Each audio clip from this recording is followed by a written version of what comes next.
Welcome to the Chronically Well podcast, where we hold real conversations with community that need to be heard. On today's episode, I have the honor of speaking with Crystal. Crystal, before starting this recording, I did tell you that we're going to have this organic conversation because you are a family member that I have never met before, but it's like that big family reunion. We get together, we gather, we feast on our cultural foods, and we just talk about every and anything. So I thank you for joining me on this journey. I truly appreciate you. Thank you. Thank you for having me, and I appreciate you uplifting our voices that aren't so heard in our community. Yes. So Crystal, I'm getting to know you just like our audience is getting to know you. Could you give me a brief description of who you are? Yeah. So I'm Crystal. I'm half Chinese, half Filipino, born and raised in Southern California, Orange County area. I was diagnosed with type 1 diabetes right before going to college. I had just turned 18, and I had just committed to a college 300 miles away from home. So that was a bit of a rocky start to my whole college experience. But yeah, figured it out. I graduated from UC Davis in 3 years, in my degree in global disease biology, and did my research project on type 1 diabetes in young adults and their care providers, because diabetes had changed my life, and I knew that was what I wanted to pursue going forward. And I was recently accepted to Stanford University's PA school. So very, very exciting. I'm the first in my family to pursue medicine and to go to grad school. So it's really big for me and my family. That's amazing. You're more recently diagnosed. Mm-hmm. And with that diagnosis, you did not let it defeat you at all. Now, I must ask, before this diagnosis, did you have any thought of going into medicine? Yeah, I did not want to go to medicine at all. Being Filipino, I think being a nurse was kind of pushed down my throat a little bit. Everyone's like, why don't you be a nurse? But then I was like, absolutely not. I can't stand blood or anything like that. So yeah, being diagnosed absolutely changed my life, and I just wanted to give back and change what I saw was going on in the healthcare system.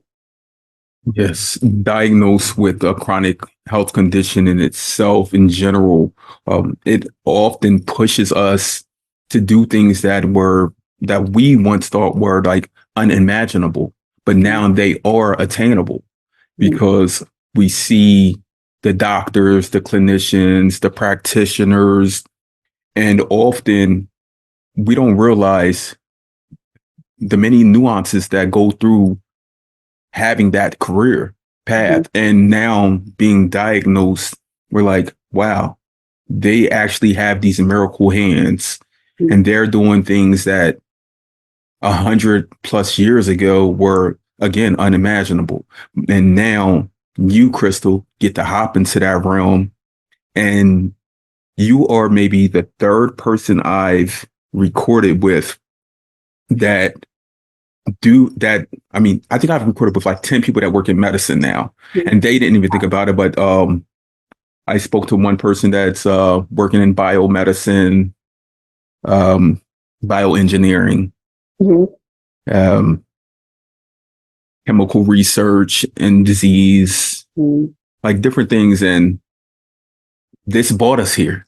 Yeah. I also work in public health, global public health. And this is what brought me here, being diagnosed with diabetes. So it actually did bring us into this family that we didn't know existed. Yeah. Yeah. I tell people being diagnosed, especially at 18, I didn't really know exactly what I wanted to do. So the higher power just dropped this on me and was like, well, here's your life calling. This is what you're going to do for the rest of your life. So it kind of worked out in my favor, I guess. Yeah, it wasn't like the like someone was going to tell you what to do with diabetes once you got it. It was Mhm. like, it's better for me, I Mhm. mean, to get to learn it and Yeah. know it on my own Yeah. with the help of medical Mhm. personnel. But, they do not run anything that we do. Mhm. We're the leaders in our care. Mhm. They're just there to assist us and write the scripts. Yeah, definitely. That's like something I've really like learned and I really want to like bring into my care, making sure that the patient is like empowered because they're ultimately living with something all the time. They're the one who's going to be making the decisions all the time. And I feel like having diabetes, I understand that and I'm able to like support patients better that way. Hopefully in the future. You will be able to, because little do you know, there are little black and brown girls and boys that will be able to see you and just know, not even think of being able to do certain things, but they just know that they can do it. Mhm. Like it's just like the professional athlete or the person in the entertainment field, whether they're a musician, actor, actress, whatever. Mhm. They're able to see themselves in you and in me. And that just sparks a light and just tells them, yes, I can and I will. One of my favorite quotes or phrases is from Tupac. And he says, I might not change the world, but I guarantee that I will spark the brain of the person that will change the world. So that fire and that light is in us. Mhm. Now, you grew up in Southern California. Yeah. It's something with diabetes in Southern California. I gotta find this link because I'm sure more than half the guests that I've recorded with are from, and I have to link you with these people because they're all from Southern California. And yeah, yeah. So y'all can have your own little Yeah. family get together, Yeah. and you're all like educated, educated young ladies who want to work in medicine. And I'm pretty sure I'm not sure if you know any of the people, but I will off air, I'll share them with you. Okay, yeah, definitely. I'd love to connect with Right, others. right. Is there a great community that you found in Southern California of people Yeah, living? yeah. I have met with we have a group called the Subtle Asian Diabetics. So there's like a Facebook group called Subtle Asian Traits. And they kind of like share like cultural jokes and about being Asian. And we created, or I guess Allison and Cindy, my two good friends who also live with type 1, and are also Asian American living in Southern California. They like created this group called Subtle Asian Diabetics, and I joined in about 2020, and we just had a meetup last night, and we just like talked about diabetes a little bit, talked about our lives, what's going on, and they're both Cindy is a PA and Allison is a resident, so we like share like so many different things, and so we're able to like talk and relate to one another so well, and so that has been like a super great group that I go to all the time. I'm able to rant about diabetes to them. I'm able to say like, oh shoot, like my endocrinologist is retiring. Like what recommendations do you have? So it really has like meant the world to me to connect with them. So this is like another form of I'm good. I love acronyms. I'm going to give Mhm. this acronym ADA, like Mhm. Asian Diabetics Anonymous. Yeah, yeah. Yeah, that feels good.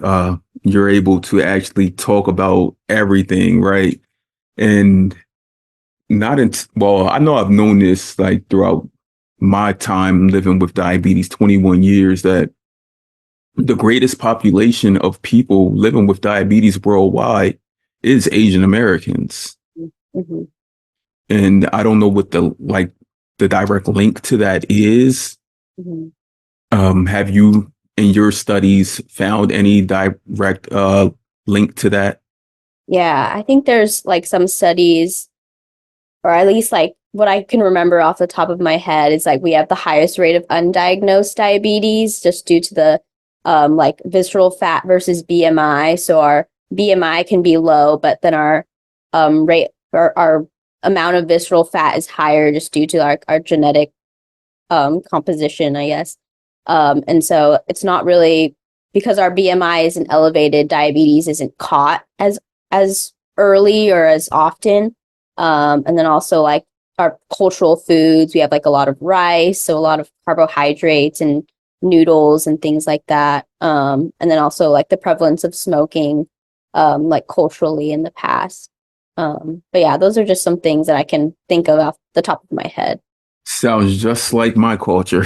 Look, Right. and it's crazy because growing up, I did not realize like the connection between like my culture, the African American culture, and any other cultures like Asian America, Latina or Latino American. Like it, like when we really break down and look inside, like the similarities are Mhm, like so prevalent. mhm, And I know when I joined in the DOC diabetic online community, like initially I was like, let me find people that look like me with diabetes. I think we all do that. yeah.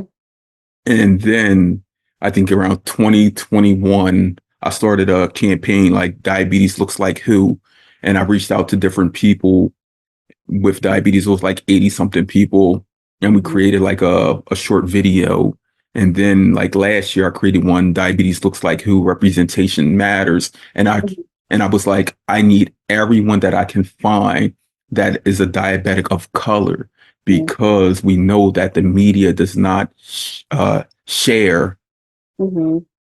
like regular people like us. Like everyone is regular, but just look at us. Yeah. Like walking down the street, there's no way I have diabetes, right? There's no way you have diabetes, right?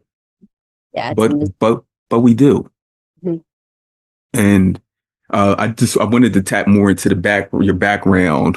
mhm. You're of Filipino and Chinese. Okay. I'm trying to I don't think I've ever met anyone who's Filipino and Chinese. Yeah, we're pretty rare. Right, right. Pretty rare. Um, are your are your parents first generation here in the US? So my dad was born in Florida, and then my mom immigrated here from Vietnam during the Vietnam War when she was about 6 years old. Okay, so now let me guess. Yeah, so it's kind of like complicated, but Yeah. yeah, I'm like first generation on my mom's side. Okay. But Now, when you said your mom immigrated here from Vietnam, Mhm. so now I'm like, okay, which parent is Chinese? Which parent is Filipino? Like, Yeah, so you came into the middle. Like you. Okay, let me see. I'm just going to guess. Your mom yeah, is Filipino. or my mom is Oh, Chinese. your mom is Chinese. See? Yeah, but yeah, we're pretty culturally Vietnamese. We like eat a lot of the Vietnamese foods. Mhm. Um, but yeah, I always get questions about that, like, but she's from Vietnam, so how is she Chinese? And like our blood is like Chinese, but she's just living in Vietnam. Kind of like how like we're Chinese and Filipino, but we live in America, like that. I got you. I got you. Like, I mean, just like black people here. Like, Yeah, exactly. I mean, the predominantly my family bloodline is like Northern African, Mhm, and I only know that through ancestry DNA. mhm, Like, I think I know more about that than my parents even do. mhm. Now, how was it growing up in California? Were you like, what kind of things were you involved in? Yeah. I feel like I was pretty involved in my community growing up. I attended a lot of like the recreational classes. But I think like a big part, I was part of a lot of the basketball activities down here. So we have a big Asian American basketball league, Japanese American basketball league. So I was a big part of growing up. So I was able to like connect with people who looked like me, went to school with people who looked like me. I think like especially in Southern California, there's so many Asians down here that I didn't feel weird like bringing cultural foods to lunch is like the big stereotype that a lot of people talk about, but I've never really felt that. And I feel like, in fact, like people wanted to try and eat what my mom made for me for lunch. So yeah, it was really nice growing up in Southern California where there's so many people who like shared the same cultural background as me. That's good that California, Southern California in general, has that big melting pot Mhm. of like different cultures Mhm. because you can't go everywhere and find that. Yeah. Like you find that in Southern California, you find that in New York, you find that in Toronto, you find that in London. Mhm. Like you don't find it everywhere. Yeah. Yeah. Did you grow up with any siblings? Yeah. So I have two younger brothers. So I'm the first in my family to be diagnosed with type 1. So it came to like a big shock to them too. I remember like when I was in the hospital, they're like sending articles to me. So yeah, they've been really supportive through the whole thing. Your younger brothers were sending articles to you. Yeah, like this is what type 1 diabetes, this is what's in store for you. So it was good that they're able to like learn alongside me. Yeah, that's good. Now, and have they been tested through like TrialNet or anything to see if they have any of the genetic markers, autoantibodies, carriers? No, not yet. I think my youngest brother, like we tested his A1C just because there was a little bit. I mean, he's going through puberty, so his body's going through changes. But yeah, I think that was the only thing. But definitely something to consider in the future. Right. Yeah. And I know, like all of us, being diagnosed was the greatest surprise ever. Like we didn't expect this at all. Now, again, we was talking about like just the Asian culture in general, Black culture in general. There's a lot of diabetes. Mhm. Like, and when we think back 100 years ago, even the advent of insulin, 1921, first use 1922, it was thought then that people that looked like you and me weren't able to get diabetes. Mhm. Like just based on really our pigment. Mhm. And I've been doing research for at least the last 5 to 10 years with different organizations trying to figure out like when was the first person of color Mm. given insulin. Mhm. And the first article that I can read is of a young girl, 12 years old in India. And that was in the 1930s, like a Wow. decade after insulin became readily available. Mhm. Because at the University of Toronto, where many young patients were treated, none of them were of color, even though Toronto had a high Native American or indigenous culture. Mhm. Yeah, so Wow. there's always been discrepancies in health care. Mhm. Wow, that's like really shocking to hear and heartbreaking too. My It goodness. is. It is. Someone actually messaged me yesterday and she asked, well, she was like telling me about her frustrations with research Mhm. and healthcare when in regard to people of color. Mhm. And she actually vented about Dr. Banning Mhm. and wondering like why people of color weren't treated then. Mhm. But also had to let her know like he was just one individual. Yeah. Mhm. And at that time, globally, that's what they thought. Mhm. Now, and it's not always on us to change that narrative, but we did change that narrative. Yeah. Like, like never ever will we be pushed to the back of any line or bus again. Mhm. Yeah. I think something like I've really noticed in diabetes, or it's like something like I really advocate for when I see it um in like diabetes research is like during like the demographic breakdown, some research studies will only have like white and like non-Hispanic, and like that doesn't, you're missing so much diversity by just having two groups of people. So something like I really try to talk about with students is like disaggregation of data. So making sure like you're not just putting Asian, you're putting like Southeast Asian, like different groups. So then you kind of like break down and see where these health disparities are. Like, for example, like Filipinos have been like marginalized in the past, and I feel like we're missing a lot of research just because we're like aggregating them all into this one group. So yeah, research has been an interesting thing to navigate for me, like in the academic setting as well. Speak it louder, Crystal. Let them know. Like seriously. Let everyone know who's going to be listening to this, who's going to be shared this. Let them know, like, my representation matters. Not only your representation, but everyone's representation. That's the only way that these numbers can truly like share and show like what the medical discrepancies are, the medical needs, the different advancements in technology aren't being reached to everyone. Like, we have to speak up and talk loud. Yeah, definitely. Not only about the things that are happening within our community, within all communities. Mhm. Now, when you were little, were you that little like firecracker? Like mom might look at you sometimes with like, I think sometimes I was a little bit like that. okay. I was like, was it you or was it your brothers? Because they're the ones who are sending you all the information. like like you got diagnosed and then you had two little bannings at home.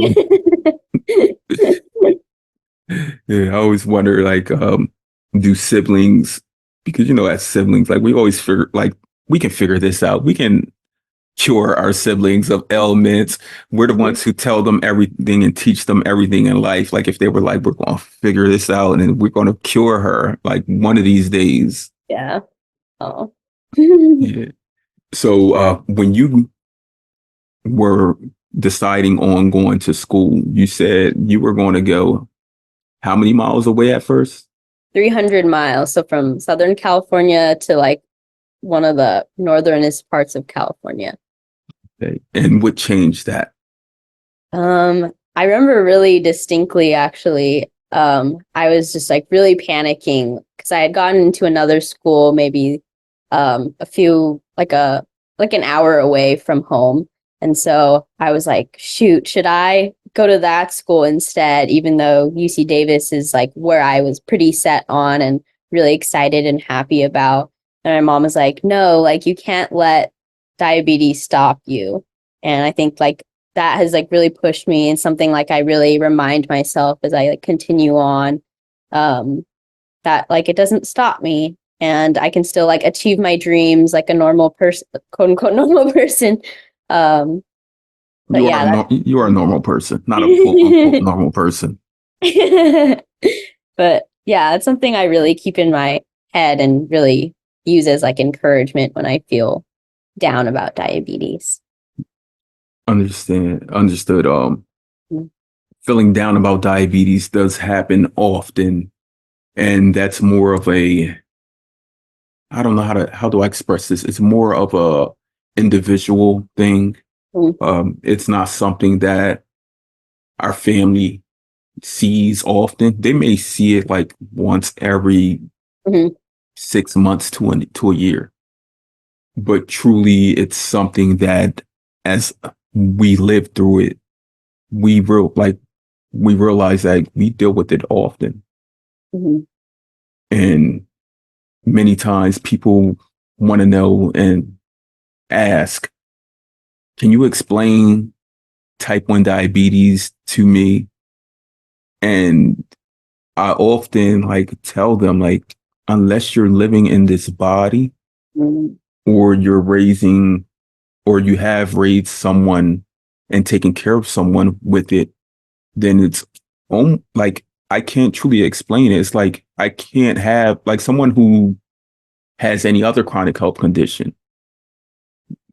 I can't they can't truly explain to me Mhm. the ins and outs of it. Mhm. Now, have you ever tried to explain type 1 diabetes to someone? Oh man, probably. I think when I was like 18, I think I really had trouble explaining, like when I was first diagnosed, I really had trouble explaining to my parents and my family like what exactly was going on per se, like in my head and like mental health wise. Like it wasn't just about like injecting insulin and all that stuff. It was like so much was going on in my head as well. Um, so yeah, I think I've definitely hit that obstacle of like, how do I really explain this all? Like it's not just being insulin dependent, it's so much more than that. It's so much more than that. Mhm. The nuances, as I call them, of diabetes. It's not something that we can turn on or turn off. Mhm. Because if we take a break and just pause for a few hours, it's something that we can't get back. Mhm. Like, like people can fall asleep and just wake up like hours later. That's not something we do by choice often. Mhm. Like we have to plan that. We have to plan our naps. Mhm. Like who does that? Are we 2 years old? like, like seriously, like if not, we'll wake up with tantrums. Like, Mhm. or we're going into the nap with a tantrum Mhm. from the different variables that are living with insulin dependence.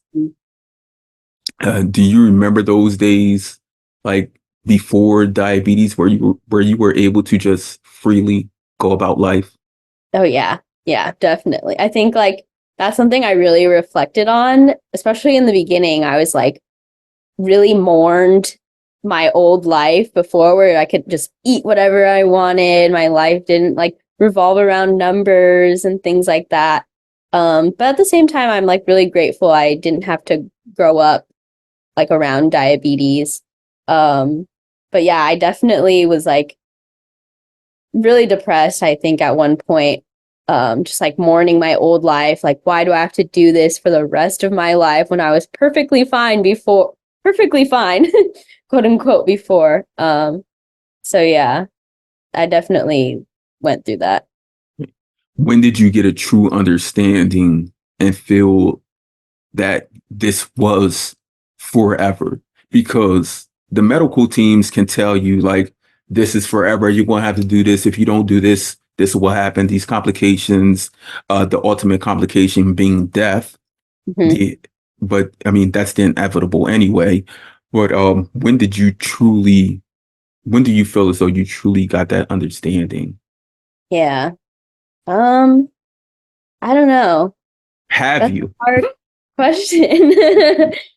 Um, I think I've more so taken it like day by day, and it's like gradually hit me that this is, or I guess like I've gradually accepted that this is going to be a forever thing. But at the beginning, I definitely took it like day by day. Like I can remember very distinctly like having like my grad party and like, okay, I'm gonna go to the restroom and go inject myself and like breathing in and out and like trying not to be so sad and like anxious. But like in those moments I really took it like day by day and tried not to think too far ahead in the future because that was so scary, you know. Um, but yeah, I think I've come more to terms that this is what it's gonna be like. You were 18. You were Hmm. young.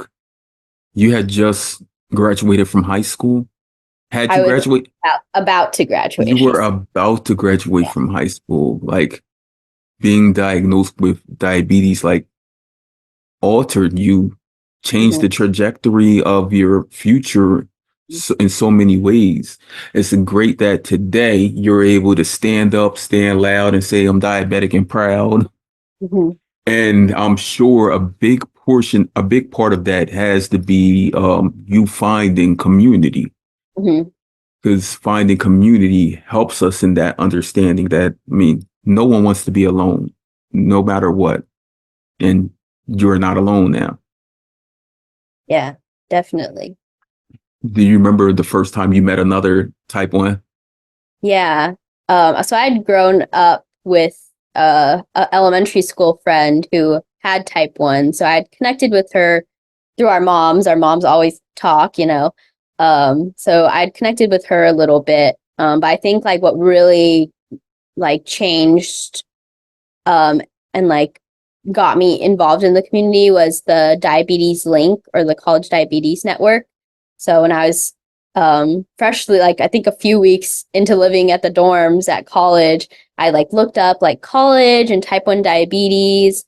And I found the College Diabetes Network, and then got involved with the Diabetes Link Fellowship program, like leadership fellowship. So it was like 20 other type 1s, a few from California.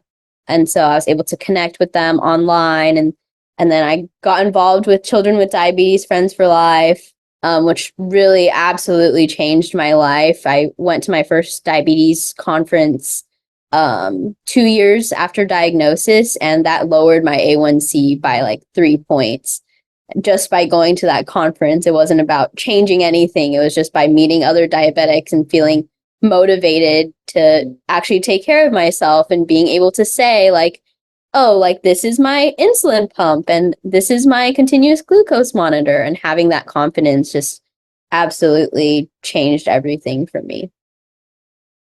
And you know what you're doing with that now today? You're a confident person, a confident being, and you're sharing that with other people. So them knowing that you were able to get that A1C down 3 points within a year just from being around other people, and fully just like now understanding and committing yourself to like, I have diabetes. Diabetes doesn't have me. Yeah. And now I must grab this ball and roll with it. Yeah, definitely. I think one of the big things I reflect on is when I was first diagnosed, I'd just gone back to school. I could barely tell my teacher I have diabetes. Like I could barely spit it out because I was so ashamed. I was so like anxious and sad and all those different feelings. I could barely spit out the word diabetes. And now it's like something I say all the time. I tell all my friends, I tell like basically everyone I meet, like, oh, this is my insulin pump. That's it. Like, deal with it in a way. Yeah. Look, you were 18 when you were diagnosed. I was 20 when I was diagnosed. So we're in that young adulthood, college years, and we were like solid. Like it felt as though nothing could break us until that diagnosis. So when we received that diagnosis, it was like, not only am I a bit broken, and I truly don't know how to remedy this. I mean, I don't know how to speak to anyone else about this. We weren't gifted those therapeutic measures that I feel as though should be in play for anyone diagnosed with a chronic health condition, with any life-altering condition. We should have those therapeutic measures gifted to us. There should be a one-pager that's handed out to us, and not only us as adults or young adults diagnosed, but families, so that they can get a better understanding, because upon diagnosis, we need that support system. If we are given that or gifted that support system, it truly will help us just even mentally be prepared for life. Yeah. That's why I share that story, because I think often clinicians and research and science people want to hear like the numbers. And so that's why I share, like, when I went to this conference, it went down by 3 points. Like that's the amount of impact that this has. And then I think people who don't live with diabetes are able to understand it a little bit better. So that's why I share that. So it's so impactful. Look, to me, I just put the whole basketball reference in play, because you're talking about playing our part of a basketball league, and now you're saying the 3 points. I'm like, okay, maybe I should title this "Crystal Got Game."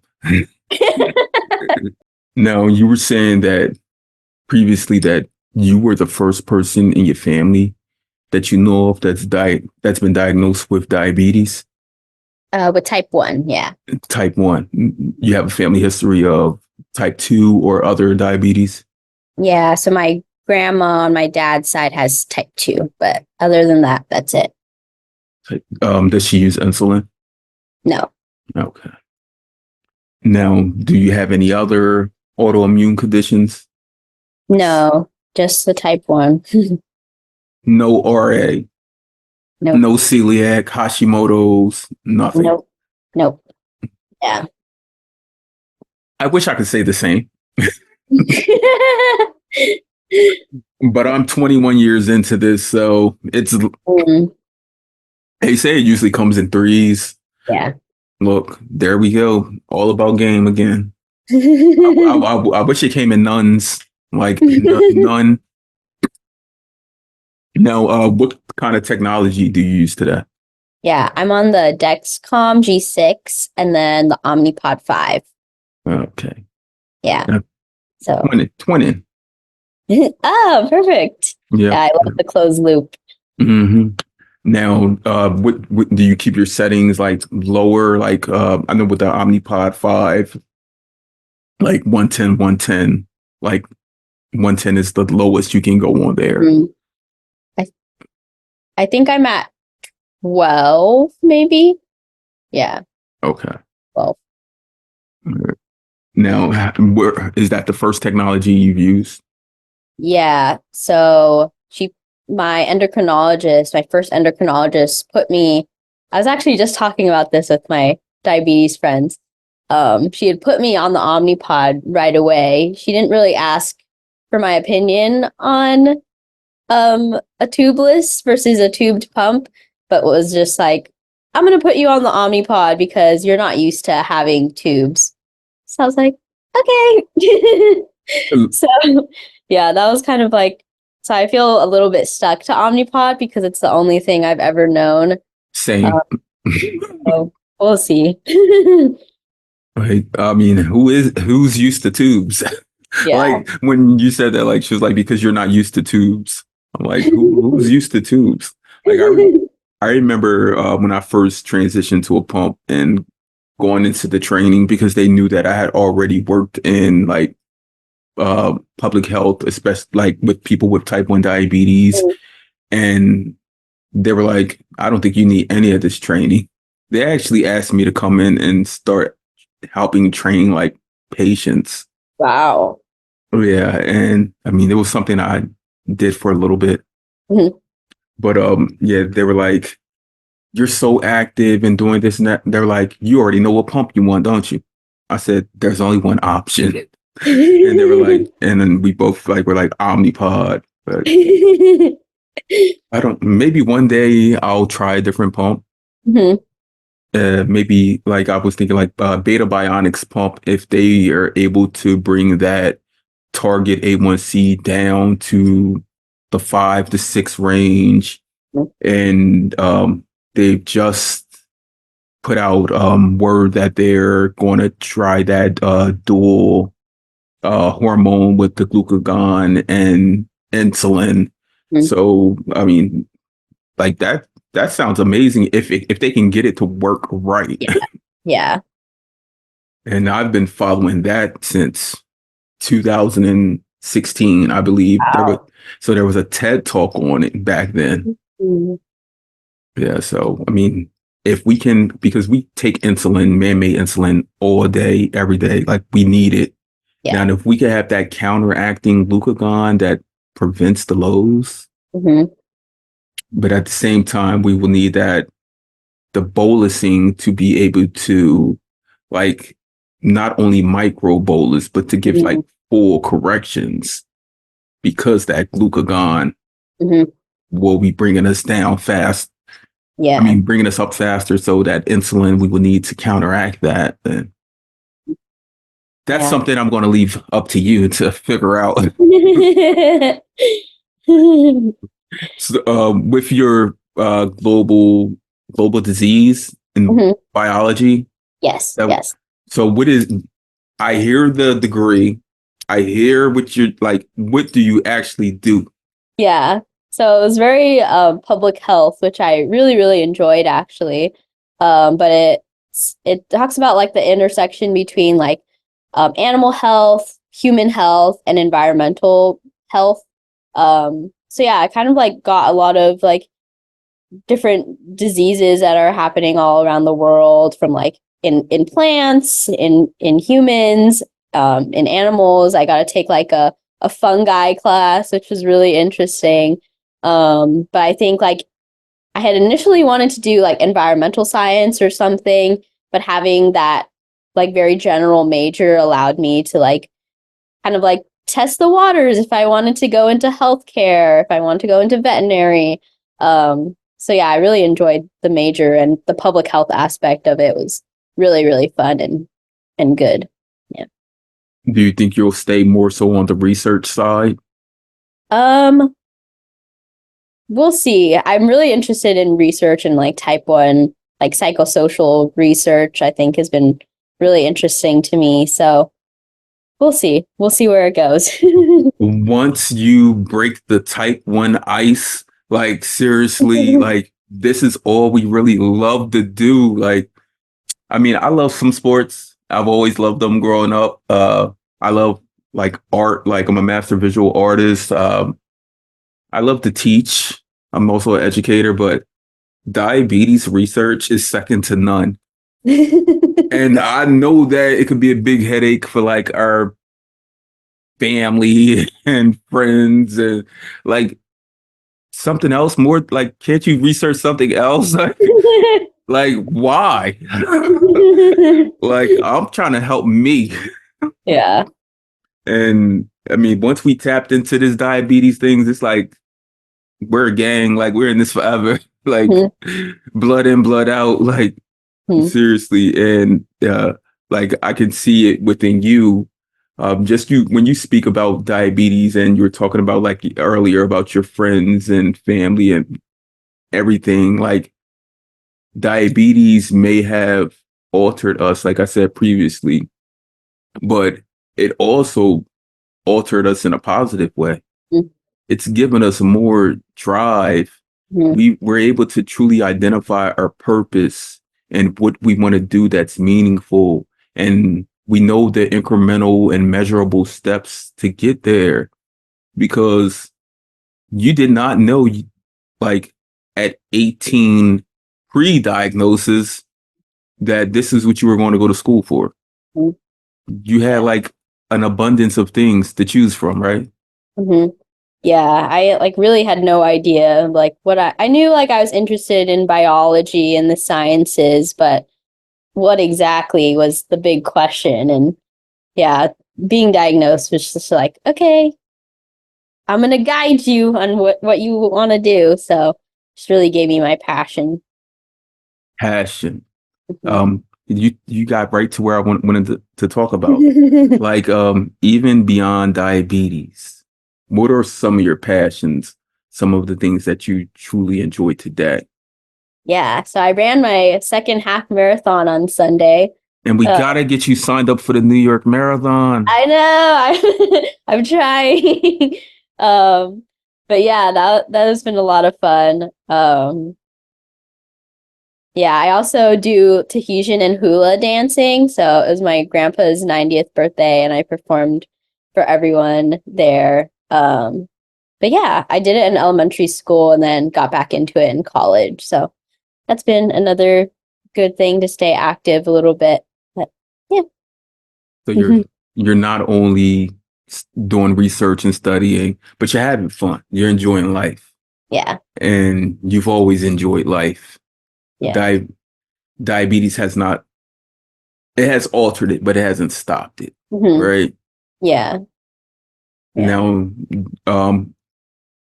living through the everyday life as someone with type 1 diabetes, does the breaks like that you have to take bother you at times?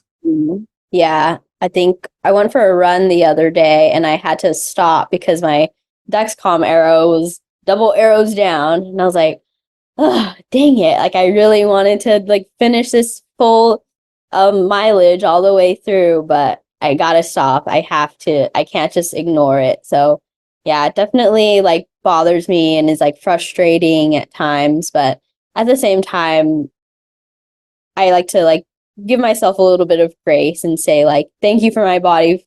Thank you to my body for like taking me this far and being able to like run and like feel the breeze on my face and feel good. So yeah, like just like giving myself grace in those annoying little moments of diabetes, I think has helped.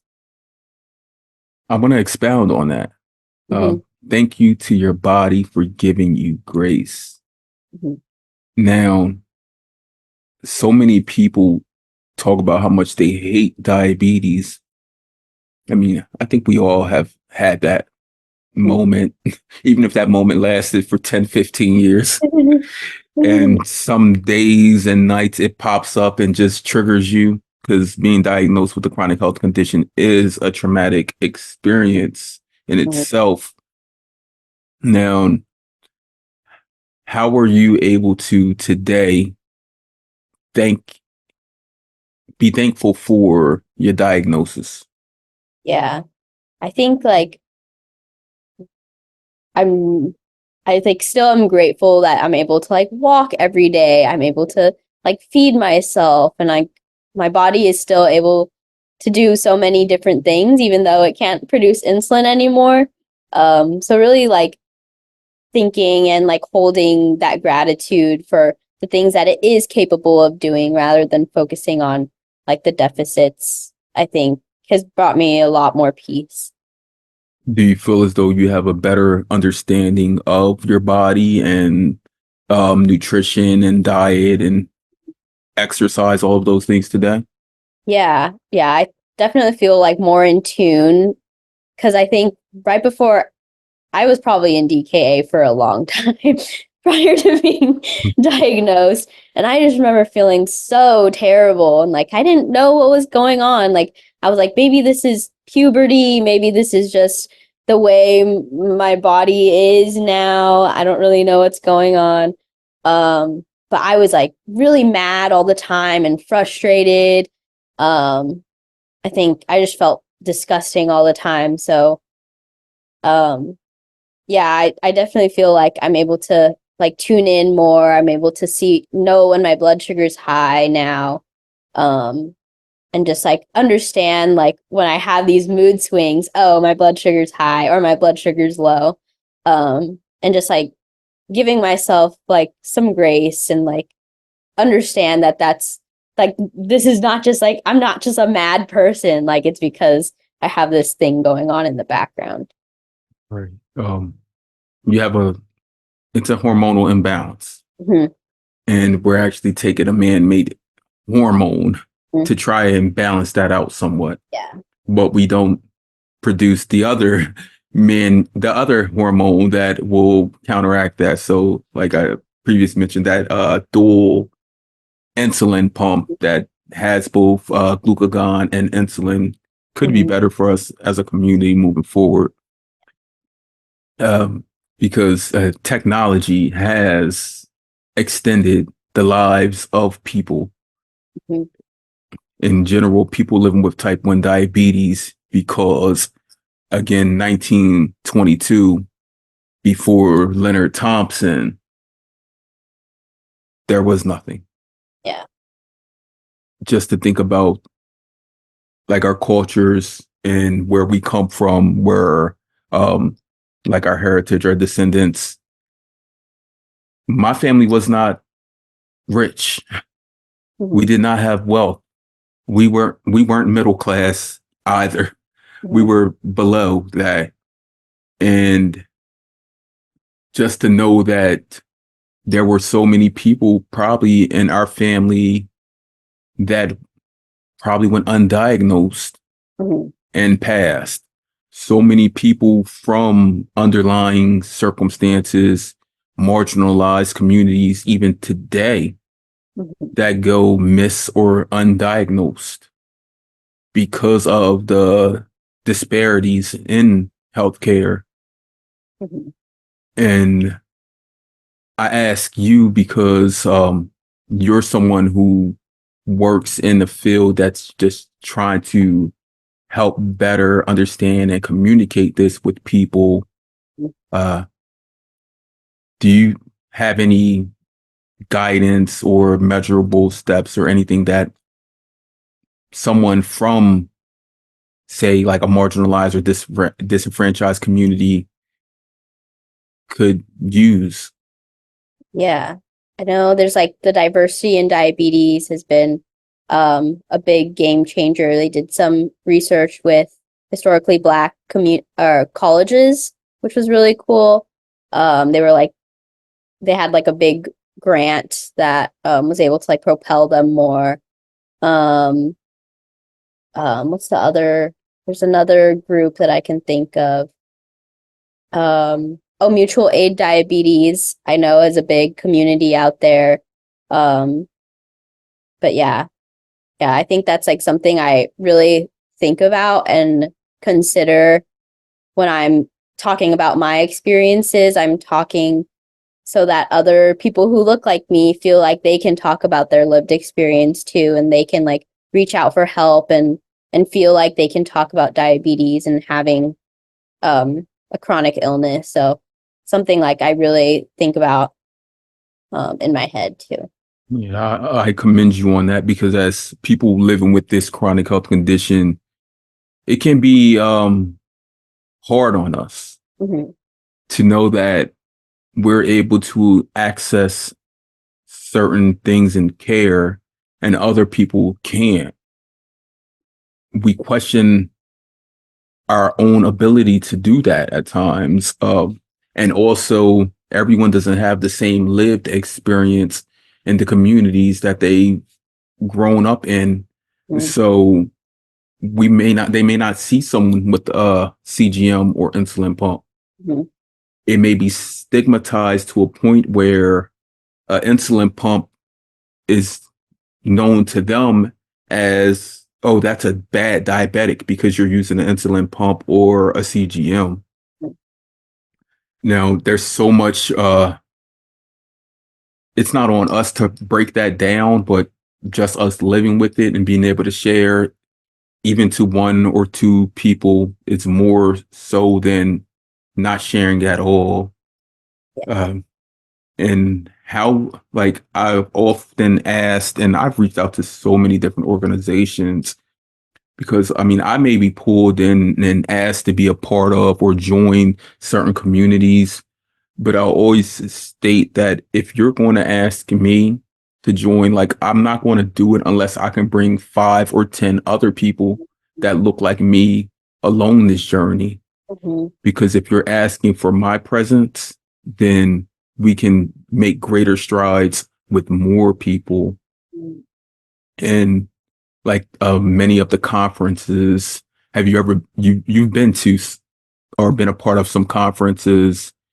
And I know I don't often see too many people that look like you or me there. Yeah. How can how do we go about that? And like, because we, we're people, so we're not going to often like we stand up for so many different things and try to defy boundaries at all times. So some things we may minimalize, Mm-hmm. but things that truly affect our community, this diabetes community, how do we make sure that they're able to look at all of us and invite us all in? Mm-hmm. Yeah, that's a big question, and something like definitely I've seen across the community, and why subtle Asian diabetics, our little social group, is a thing, because I know Cindy and Allison, they attended a lot of diabetes camps and are like the only Asian, or like one of two, one of three Asians that are there. I've attended a few conferences, and out of like 300 people, I'm the only Asian there, and so it's really isolating and it's like sometimes you can feel it, you can notice it a little bit. So I think like that's why we have that subtle Asian diabetics group because we've been the only Asian in so many different events across the diabetes community. So we have this little group where we can connect and share about and relate about those experiences of being the only Asian. And really just like come together and share our lived experiences. So yeah, I think that's something I've really appreciated with our little group because we have like people who look exactly like me and share the same background. But yeah, that's the big question, I feel like. Well, you just said it. That's what we can do, and that's how we always maneuver. We build within our communities. Yeah. And once we build within our communities, like that force that can't be broken, we do explore that and share that with others, because to have the backing of someone else means a lot. Just like upon this diagnosis, having the backing of someone else, or even the backing of our family, the backing of our healthcare providers, it means so much to us. Because if no one came to us or no one shared with us like the resources and education, we would still be like back to the basics. Yeah. Right. Now, are you on the path that you predicted as a kid? No. Yeah. Yeah. So I made an Instagram post about my 5-year diabetic anniversary and getting into my dream school, my reach school. And I actually had a picture of sophomore high school Crystal going to Stanford, just touring around. And my caption on my Snapchat was, "Good try, mom." And I just like wrote in my little Instagram post, like, even like 16-year-old Crystal A would not believe she has diabetes, and B like got into like this dream school. So definitely not where I thought I'd be, but I'm happy that I'm here. Your Yeah. life is a sitcom. No, it's like I'm picturing this like Netflix series. Has anyone ever told you this? Like you can have your own series. Like, I don't know what it'd be titled. I mean, I did say something about the game. Like seriously, um, like you're touring schools, and now this chronic health condition pops up, and you expected to go 300 miles away, but you stayed closer to home. But you also, in the end, did and became everything even unimaginable. Yeah. Yeah. Because who who gets diagnosed with diabetes right before college, right Yeah. before high school graduation? Who? Yeah. Like, that's crazy. Yeah. Now, I do want to know more about like your diagnosis story. Now, when were you diagnosed? April. So honestly, a few days ago, April 27th, 2019. Big congrats on your continued second chance at life. Yeah. But April 20. How many years? 5 years now. I just 5. hit Okay. 5 years. 5 But years, half of a decade. You made it. I know it's pretty crazy to think about. So, I had just like had so many months, like I had talked about, like so many months of like using the bathroom all the time.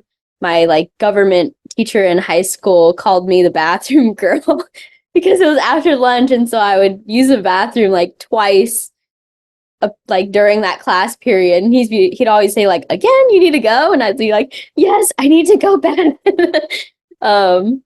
But yeah, so I was like drinking so much water. I had lost so much weight. And I was also playing on the basketball team, and I had just like lost so much muscle, and I was so skinny that I felt like I couldn't like push back. I couldn't like I just like couldn't hang with the team anymore. Um and I was like really tired all the time, and then one night I just like threw up and like woke my parents up, like, I don't feel good, like something is wrong. And then my mom like turned on the lights and she said I was like really pale. And she was like, okay, we need to go to the emergency room right now. And then so we went, and then that was where they told me like, oh, you have diabetes. We're not sure what type yet, but we're going to start you on insulin. And that was when whole insulin thing happened. And then I was in the ICU for a few days for DKA and then hospitalized. But then I think one of the big things that I like to share was when I was discharged from the hospital, I was on Medi-Cal or Medicaid at the time. And so when I was discharged at the hospital, we went to the pharmacy to pick up my first vial, or my first insulin pen is what they had told me in the hospital. I was going to get insulin pens. So we went to the pharmacy and they said, oh, your insurance doesn't cover insulin pens. You can't get your insulin. And I was just shocked. I was like crying because it was like a really scary time. Like they had just told me I need this insulin and this pharmacy isn't giving it to me. So it was like a really scary time, but ultimately I was able to get it because they needed to switch it to the vials instead of the pens. And I think that moment really taught me like, this is going to be a hard journey. Like, not just like the diabetes and like managing blood sugars, but like the social part of it, the navigating insurance, navigating like all the different barriers of care and the healthcare system.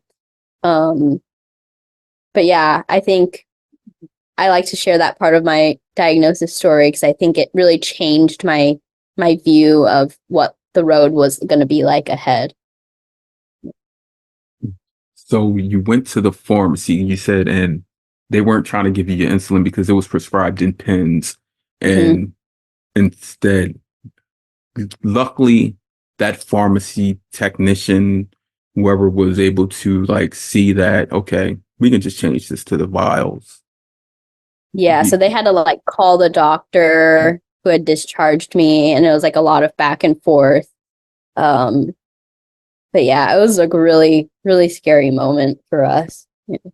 And people don't realize that don't have a chronic health condition that needs care nonstop, that insurance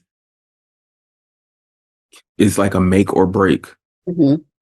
Like some people have great insurance that will just cover everything. And then some people have insurance that needs prior authorization to every single thing. And the heartache and pain it takes in fighting for those things. And from day one, they made you an advocate. Like they made you be able to stand up not only for yourself, but socially for everyone, because you knew in that hospital during that diagnosis of that young girl who was in DKA probably for weeks. I don't know how much weight you lost, but I'm up here. I'm like, wow, because I know I lost 40 pounds and I didn't know. But I'm sure it's upwards of 20 plus pounds. Yeah, at least 20 pounds. At least 20 pounds. And when you look at those pictures, you're like, like, Mom, how could you not see this? Yeah, that's actually another funny story. So my mom was really concerned actually that I was losing so much weight. And she asked me, because I was going to the bathroom after meals, she was like, are you throwing up your food after eating? And I was like, I looked at her and I was like, no, like, why would you think that? And like all these different things, because I was just like so mad in DKA. But yeah, that's another story. Yeah, you were probably like so irate because of the high blood sugars. And we know that today. We didn't know it then. Yeah. But yeah, you were truly like put into a position to where like now you know you will have to advocate and fight for this, because many people don't know that until months Yeah. down the road. And we see it across our social media feeds all the time. Every Mhm. day, there's someone who's fighting through insurances, fighting for the next vial of insulin. Mhm. And it's like it's disheartening, like seriously, that we need these things. Mhm. Like you were 18 years young, Mhm. not old, 18 years young, still in high school. Mhm. And you just went through this traumatic experience and you didn't even know, like your body was already going through a traumatic experience probably for months on end. Mhm. I'm still thinking like your friends didn't notice either. You must have stopped playing basketball for a while. Yeah. So luckily basketball season had ended, but I actually talked to one of my friends who was on the basketball team the other day, and she's like, "Yeah, I just remember at the banquet thinking you had lost so much weight." And back then we didn't know what was going on. And then I was 4-year basketball and 4-year badminton player. So badminton season came after basketball. And my senior year I didn't play because I was just so tired all the time.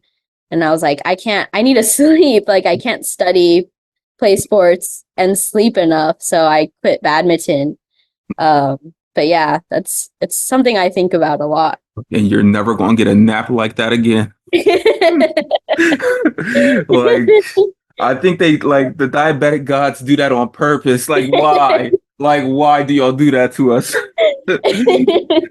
Like, I remember those days, like just sleeping and just like, like, and then they're like, you're in a hospital for 3 days where you can't sleep. Yeah. And the 5 years after that, like, how much sleep have I actually gotten? How much sleep have I gotten over the last 48 hours, the last week? Like, yeah, the diabetic gods did that on purpose. Look, they knew what we could handle, Yeah. even though I Yeah. prefer to have the sleep. Yeah. Right. So, yeah, your diagnosis story is very similar to many others that I've heard.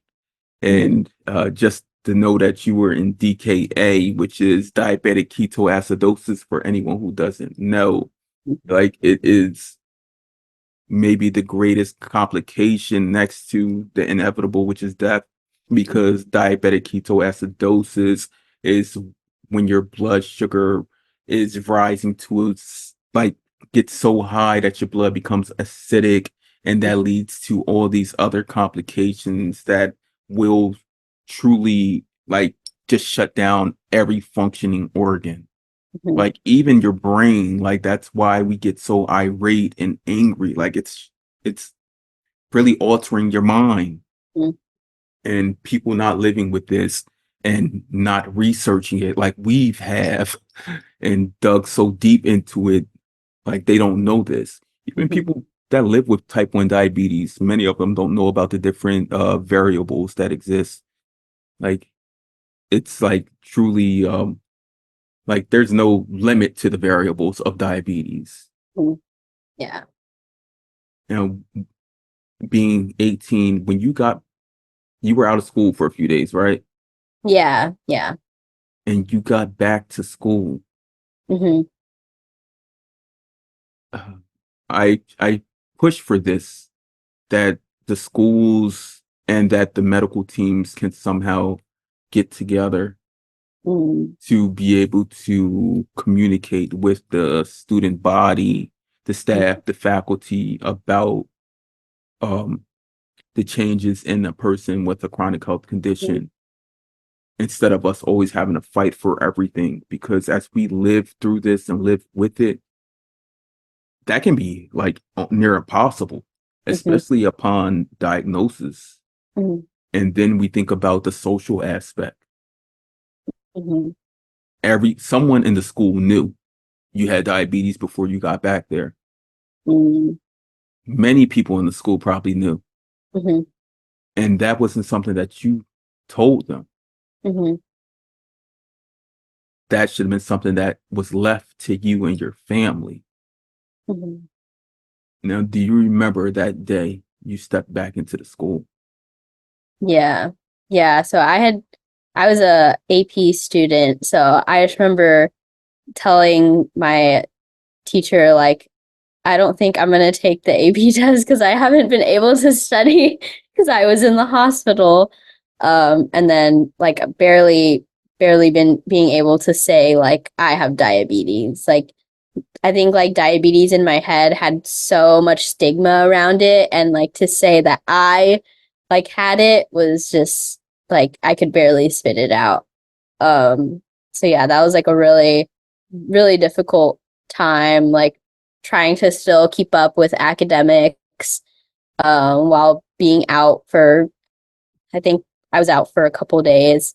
And then telling my friends too, like, oh, I have diabetes. I'm gonna have to go inject myself before lunch. So yeah, it was a really crazy time. Yeah. And like no one told you Hmm. that when you got back to school, there was like there's certain things that should have been in play. Yeah. Like Students with Disabilities Act, like someone like that's that whole one pager Hmm. that should be shared. Yeah. Should have been gifted to the school and let them know instead of like you or your parents having to fight for those things and Yeah. it being your last year.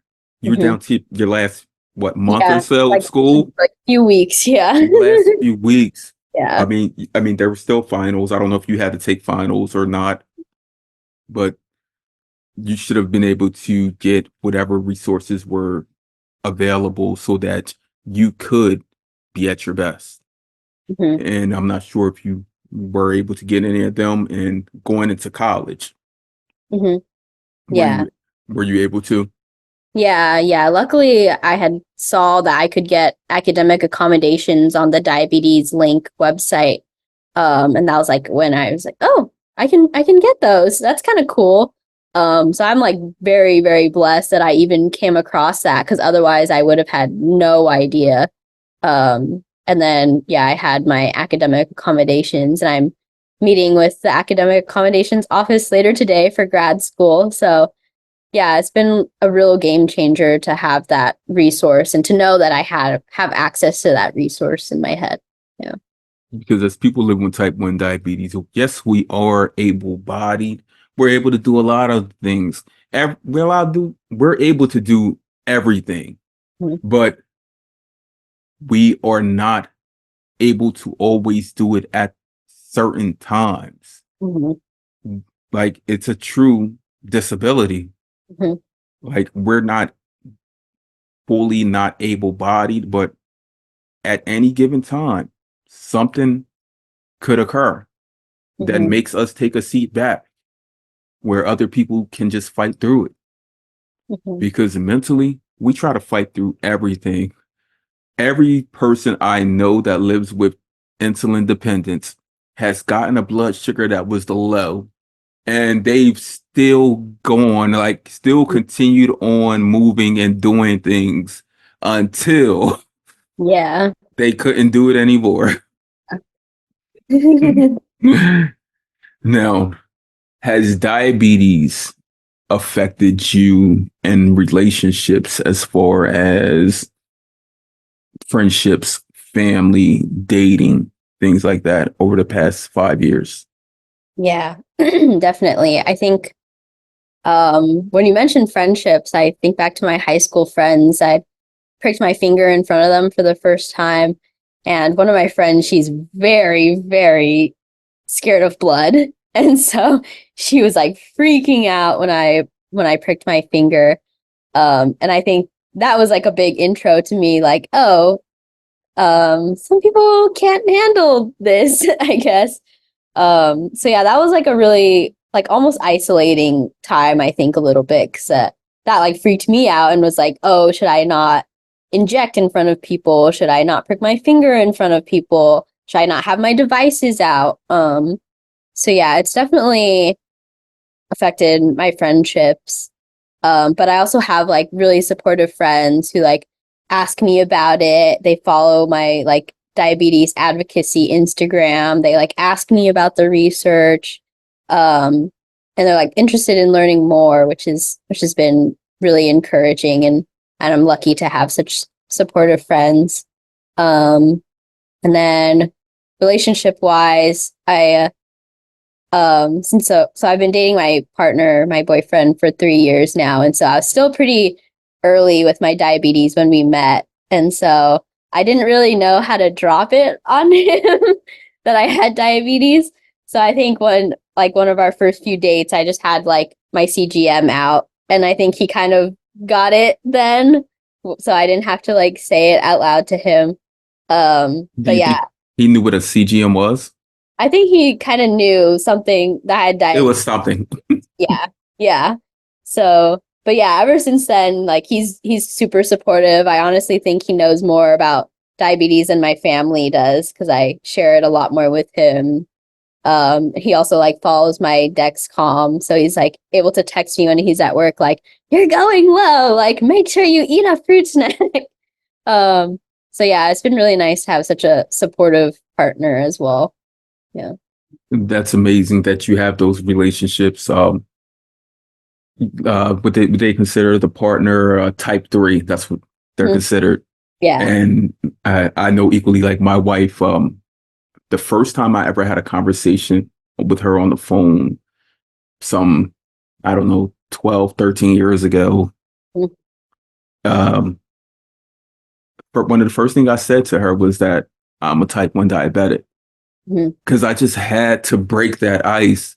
It was like, if she would have went one way with it, then like, dang, like, Yeah. I wouldn't have the family that I have today. Mm. But she was like, that's okay. Mhm. And just knowing that it was okay, like, was all that was needed. Mhm. Because when we were diagnosed, it wasn't okay. Mhm. Like you said, it was many days where it wasn't okay to share, Yeah. where you went into a restroom, where you may have hit to the side and or just avoided taking insulin Mhm. while you're out with even friends Mhm. because like just being able to do that in front of someone, like it's not something that we're taught about when we are diagnosed. Mhm. Like it's okay to take your insulin in front of people. Yeah. No, they need to tell us take your insulin at all times because it's needed. Yeah. If your blood sugar is rising because of things such as adrenaline or whatever, pay attention to it. Like get like you need this insulin. Yeah. People without insulin dependence, their bodies has natural insulin that reacts to all of the different variables. Mhm. So today, like many of those, I'm not even going to call them fears, but many of those things that were blocking us, you, me, from being our best, like they no longer exist. Mhm. And we have, again, young people that are able to see that, Mhm. even older people, because we know older people, especially in the communities that we come from, are stubborn, stubborn as stubborn as heck, like really like stubborn, like you got diabetes, like mm, mm.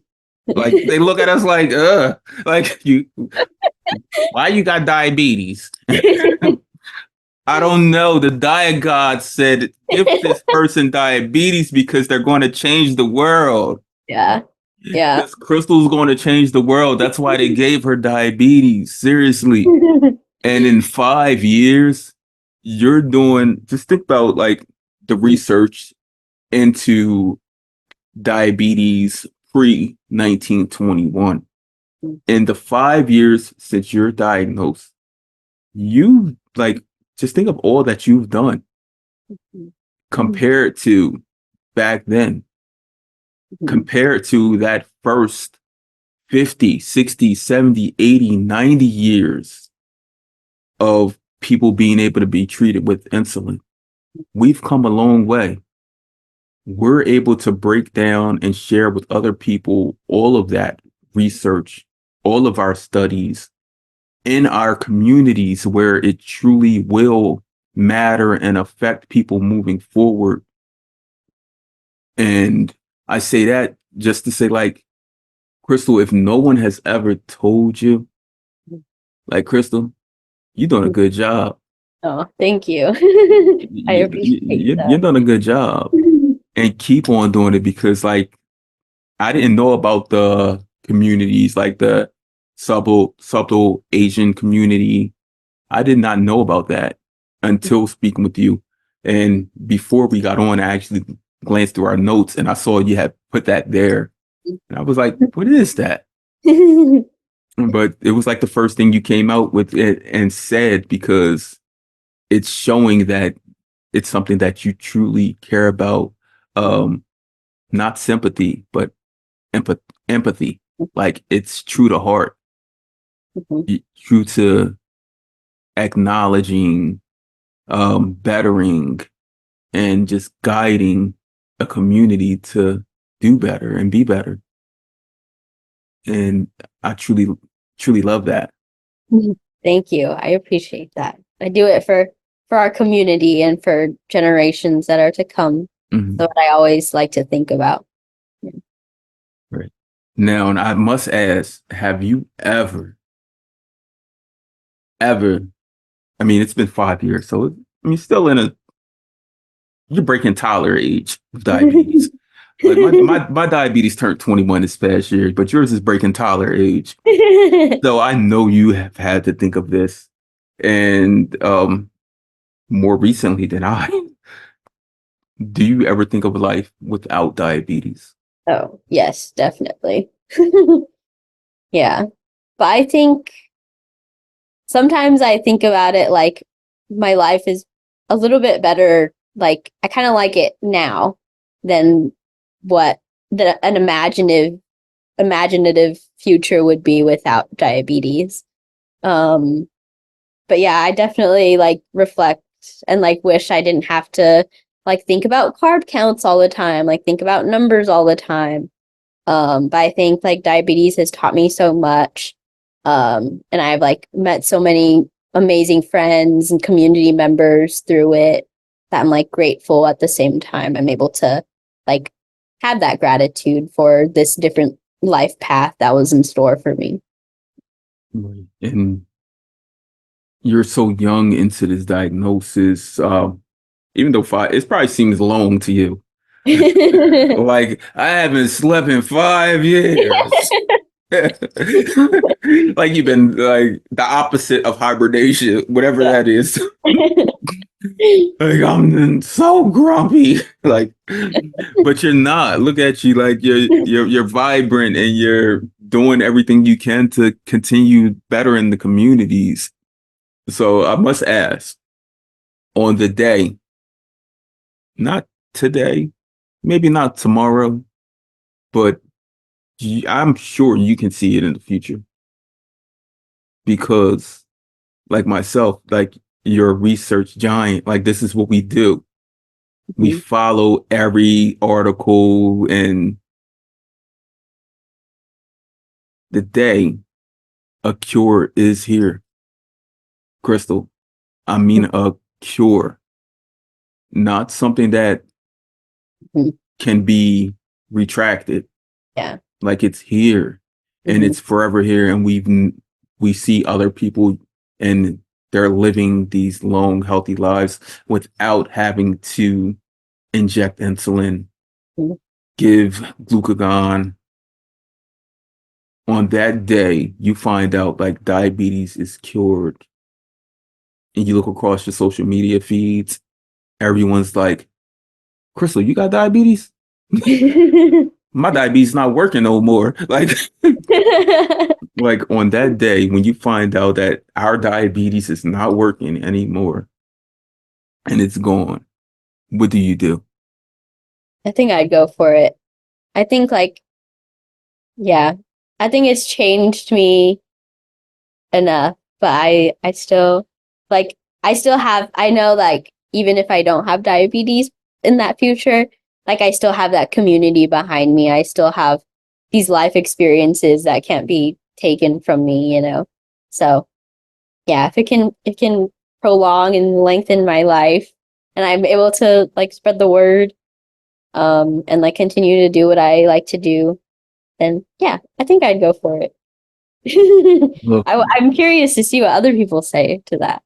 look, on the day a cure is here and it's out there and it's available to all because of like, I mean, we know the monies that go into diabetes. Mhm. So once, like, if a cure is out there, there's not going to be any hiding it. Yeah.